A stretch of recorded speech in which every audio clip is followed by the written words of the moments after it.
فنا اور بقا، یہ وجود کے دو نتیجے ہیں، یا انسان فنا کی طرف جائے گا یا بقا کی طرف جائے گا۔ آپ دیکھ لیں کہ اگر راستے میں ایک اینٹ کا ٹکڑا پڑا ہو، یعنی ایک اینٹ پڑی ہو، غور کیجیے اس اینٹ کا کیا عالم ہوتا ہے۔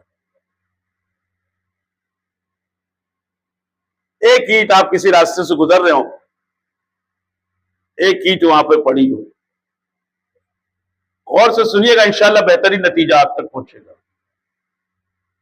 تو جب آپ اس پر غور کریں گے تو آپ کو یہ نظر آئے گا کہ آتے جاتے لوگ اس ایک اینٹ کو ٹھوکریں مارتے ہوئے گزر جا رہے ہے نا، کبھی اس پیر میں، کبھی اس پیر میں، کبھی اس کے قدم میں، کبھی اس کے قدم میں۔ اس کی کوئی ویلو نہیں ہوتی، اس کی کوئی حیثیت نہیں ہوتی، اس کی کوئی وقت نہیں ہوتی، اس کی کوئی قیمت نہیں ہوتی۔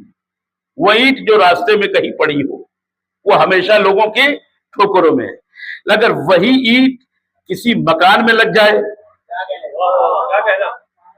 توجہ فرمائیے گا بھئی، وہی اینٹ جو ٹھوکروں میں اب تک پڑی ہوئی تھی، جس کی کوئی قدر و قیمت نہیں تھی، لوگ اسے پامال کرتے ہوئے گزر جا رہے تھے، اگر کچھ دیر یا کچھ دن تک اور یہ راستے میں پڑی ہوئی ہوتی تو یہ لوگوں کے پیروں تلے کچل کچل کر اپنے وجود کو ہمیشہ کے لیے مٹا چکی ہوتی۔ لیکن جب اسی اینٹ کو اٹھا کر کسی مکان میں لگا دیا گیا تو اس مکان کا حصہ اور جز بن کر اسے بھی بقا مل گئی، اسے بھی حیات مل گئی۔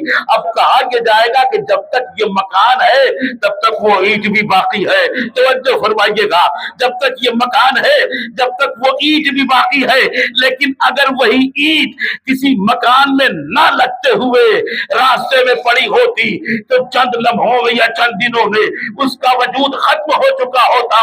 لیکن چونکہ اب وہ ایک مکان کا حصہ بن گئی ہے تو جب تک مکان باقی رہے گا وہ اینٹ بھی باقی رہے گی۔ بس اسی طرح سے انسان کی حیات اور زندگی بھی ہے۔ اگر انسان نے اپنی زندگی کو زندگی کی راہوں میں مثل اینٹ بنا کے رکھ دیا ہوگا تو اس کا وجود چند لمحوں یا دنوں میں فنا ہو جائے گا۔ لیکن اگر اس نے اپنی زندگی کو مقصد پروردگار کے مکان میں لگا دیا ہوگا تو جب تک اس کی ذات رہے گی تب تک انسان کا وجود بھی رہے گا۔ صلوات پڑھیں محمد والے۔ یہ ہے بنا اور بقا۔